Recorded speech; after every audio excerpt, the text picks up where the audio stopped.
Halo siswa-siswi PKBM Insan Desa, calon-calon pemimpin bangsa di masa depan. Saat ini, kita akan membahas materi pelajaran PPKN untuk kelas 11 paket C. Setelah kegiatan pembelajaran satu ini diharapkan kalian akan mampu menjelaskan pengertian, ciri, landasan hukum, dan macam-macam hak asasi manusia. Selain itu, kalian diharapkan mampu menganalisis kasus-kasus pelanggaran hak asasi manusia dalam perspektif Pancasila untuk mewujudkan harmonisasi hak dan kewajiban asasi manusia dalam kehidupan berbangsa dan bernegara. Selanjutnya, selamat ya, sudah naik ke kelas 11, pasti Ananda semua sangat bahagia karena sudah melewati tahap pertama di jenjang SMA atau paket C. Selanjutnya persiapkan diri untuk selalu belajar dan menuntut ilmu, demi masa depan yang cerah, amin. Sekarang kita mulai pembelajaran dengan materi yang baru yaitu tentang konsep hak dan kewajiban asasi manusia agar pemahaman kalian menjadi bertambah tentang pengertian, ciri, landasan hukum, dan macam-macam HAM di Indonesia.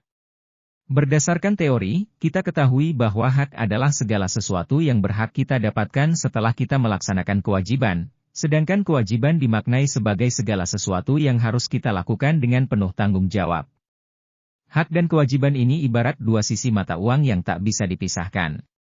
Kita melaksanakan kewajiban maka kita akan mendapatkan hak kita, demikian pula sebaliknya kita menuntut hak kita setelah kita melaksanakan kewajiban.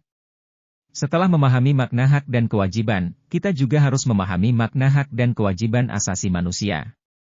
Hak asasi manusia adalah hak dasar yang melekat pada diri seseorang, yang secara kodrati merupakan anugerah Tuhan Yang Maha Esa dan tidak dapat diganggu-gugat. Sedangkan kewajiban asasi adalah kewajiban dasar manusia yang ditekankan dalam undang-undang tersebut sebagai seperangkat kewajiban yang apabila tidak dilaksanakan, tidak memungkinkan terlaksana dan tegaknya HAM.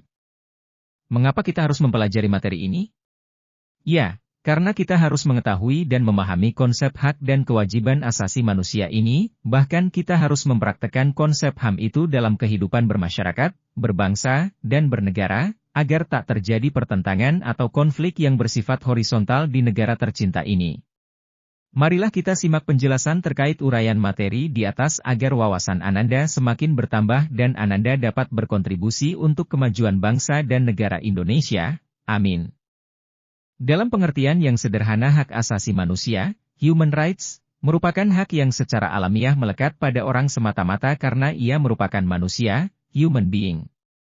HAM meliputi nilai-nilai ideal yang mendasar, yang tanpa nilai-nilai dasar itu orang tidak dapat hidup sesuai dengan harkat dan martabatnya sebagai manusia.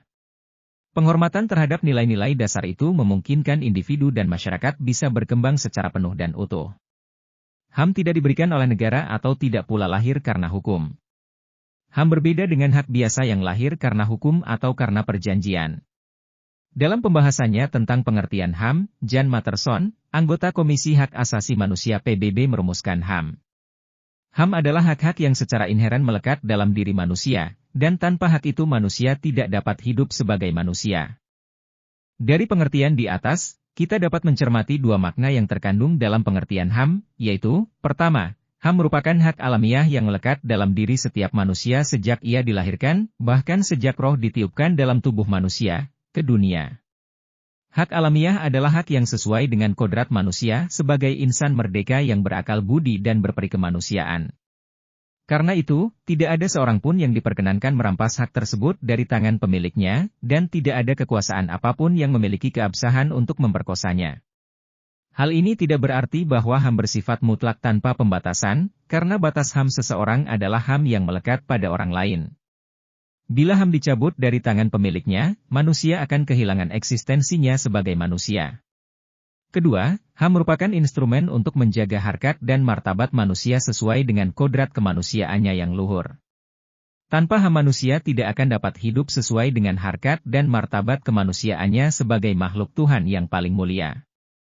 Dikatakan HAM menurut Ahmad Sanusi HAM ialah karena hak-hak itu bersumber pada sifat hakikat manusia sendiri yang diberikan oleh Tuhan Yang Maha Esa. HAM itu bukan karena diberikan oleh negara atau pemerintah. Karena itu, hak-hak itu tidak boleh dirampas atau diasingkan oleh negara dan oleh siapapun.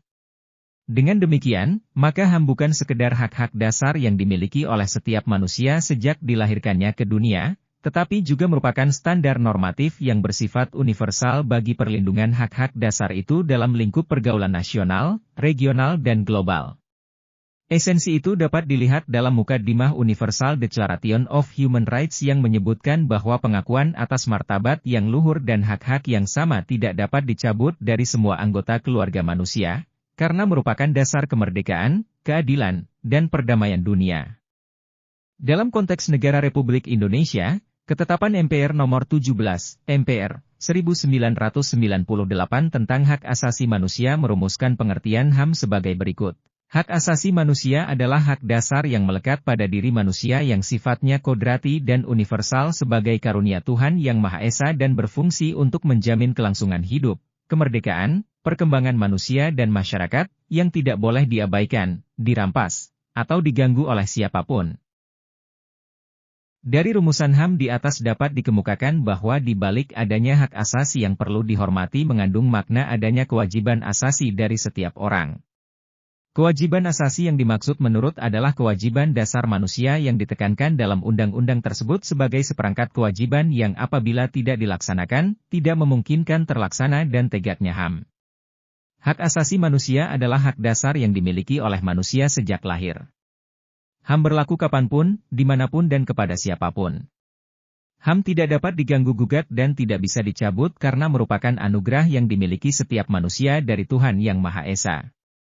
Negara wajib menghormati, melindungi dan memenuhi hak asasi manusia bagi rakyatnya, termasuk menindaklanjuti apabila terjadi pelanggaran yang dilakukan oleh pihak-pihak tertentu yang tak bertanggung jawab. HAM merupakan anugerah Tuhan Yang Maha Esa kepada manusia sejak dalam kandungan yang bersifat universal, dalam arti tidak mengenal batasan-batasan umur, jenis kelamin, negara, ras, agama dan budaya.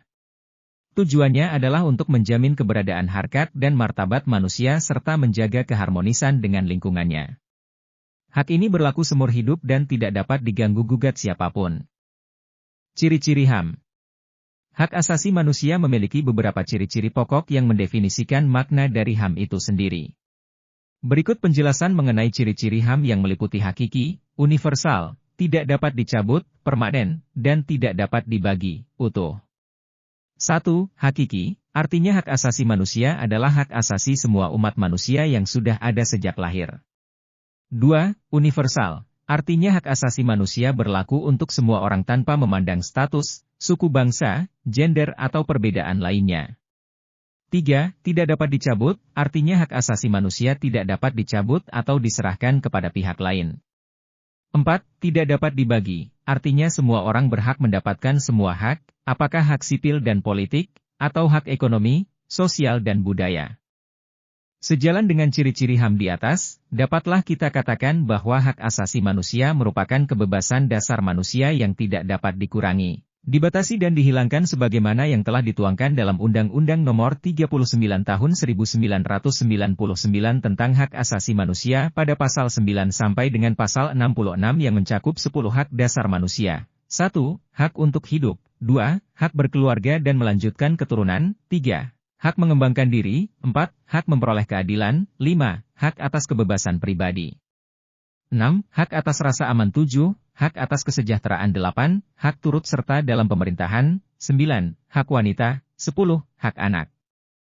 Setelah kita memahami pengertian dan ciri-ciri HAM, maka ada baiknya kita juga mengetahui landasan hukum atau yuridis dari pelaksanaan HAM di Indonesia agar kita memiliki acuan atau pedoman yang jelas dalam melaksanakan ketentuan yang tercantum tentang HAM ini.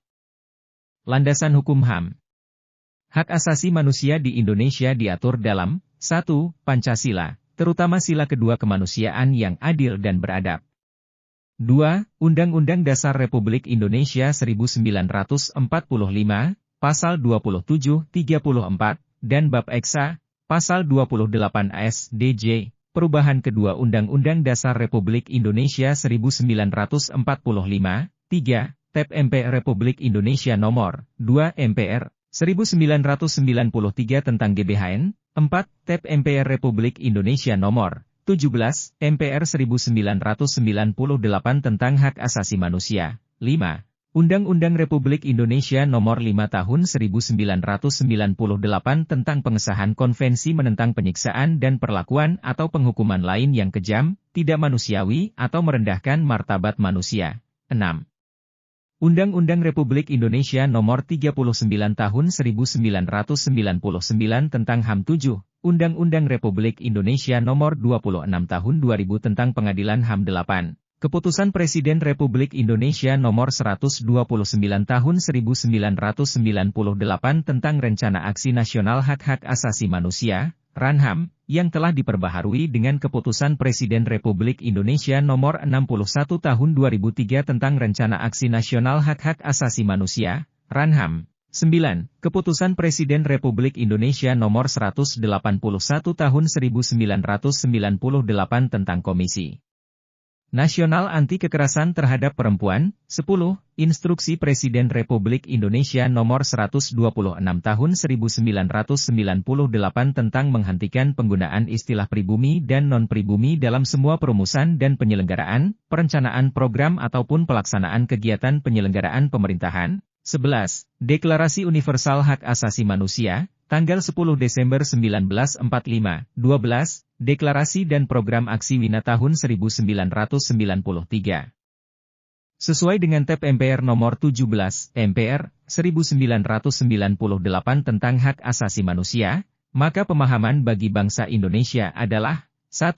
Hak asasi manusia merupakan hak dasar seluruh umat manusia tanpa ada perbedaan mengingat hak dasar merupakan anugerah dari Tuhan Yang Maha Esa. Maka pengertian hak asasi manusia adalah hak sebagai anugerah Tuhan Yang Maha Esa yang melekat pada diri manusia, bersifat kodrati, universal, dan abadi berkaitan dengan harkat dan martabat manusia. 2. Setiap manusia diakui dan dihormati. Mempunyai hak asasi yang sama tanpa membedakan jenis kelamin, warna kulit, kebangsaan, agama, usia, status sosial, pandangan politik, dan bahasa serta status lain. 3. Bangsa Indonesia menyadari bahwa hak asasi manusia bersifat historis dan dinamis yang pelaksanaannya berkembang dalam kehidupan bermasyarakat, berbangsa dan bernegara.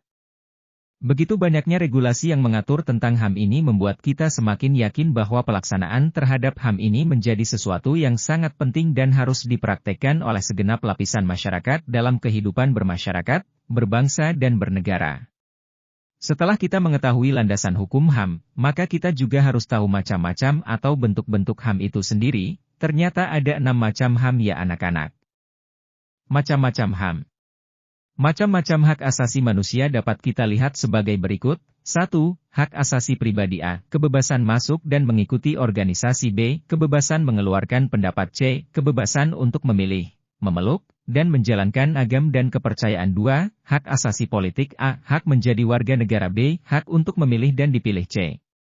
Hak untuk masuk dan mendirikan partai politik. 3. Hak asasi ekonomi A. Hak memiliki, mencari, dan mengumpulkan kekayaan B. Kebebasan memilih pekerjaan C. Hak untuk menjual, membeli, dan menyewa. 4. Hak asasi hukum A. Hak untuk mendapatkan perlakuan yang sama dalam hukum dan pemerintahan. 5. Hak sosial dan budaya A. Hak untuk mengembangkan dan berpartisipasi dalam kebudayaan B. Hak untuk mendapatkan perlindungan terhadap karya cipta C. Hak untuk mendapatkan pendidikan, kesehatan, kesejahteraan, dan pendidikan yang lain. 6. Hak asasi dalam tata cara peradilan dan perlindungan. Hak untuk mendapatkan peradilan dan perlindungan dalam penahanan, penangkapan, peradilan, penyitaan, atau penggeledahan.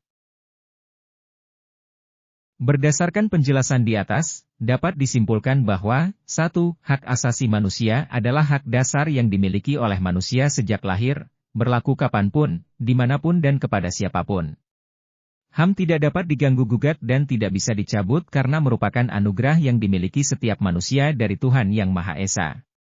Negara wajib menghormati, melindungi dan memenuhi hak asasi manusia bagi rakyatnya, termasuk menindaklanjuti apabila terjadi pelanggaran yang dilakukan oleh pihak-pihak tertentu yang tak bertanggung jawab. 2. HAM merupakan anugerah Tuhan Yang Maha Esa kepada manusia sejak dalam kandungan yang bersifat universal, dalam arti tidak mengenal batasan-batasan umur, jenis kelamin, negara, ras, agama dan budaya. 3. Menurut UU Nomor 39 Tahun 1999, HAM adalah seperangkat hak yang melekat pada hakikat keberadaan manusia sebagai makhluk Tuhan yang Maha Esa dan merupakan anugerahnya yang wajib dihormati, dijunjung tinggi dan dilindungi oleh negara, hukum, pemerintah, dan setiap orang demi kehormatan serta perlindungan harkat dan martabat manusia. 4. Ciri-ciri HAM itu terdiri dari hakiki, universal, tidak dapat dicabut, permanen, dan tidak dapat dibagi, utuh. 5. Landasan hukum HAM, UUD 1945 Pasal 27, 34, Pasal 28 AJ, TEP MPR Nomor 17, MPR, 1998, UU Nomor 39 Tahun 1999, serta peraturan pelaksana lainnya. 6. Macam-macam HAM terdiri atas hak asasi pribadi, hak asasi politik, hak asasi ekonomi, hak asasi sosial budaya, hak asasi hukum, dan hak asasi tata cara peradilan dan perlindungan. Teman-teman warga belajar PKBM Insan Desa, untuk materi PPKN pada pertemuan kali ini, cukup sampai di situ dulu. Kita lanjutkan di minggu depan, tetap semangat dan jangan lupa tetap berdoa, bersyukur dan bahagia.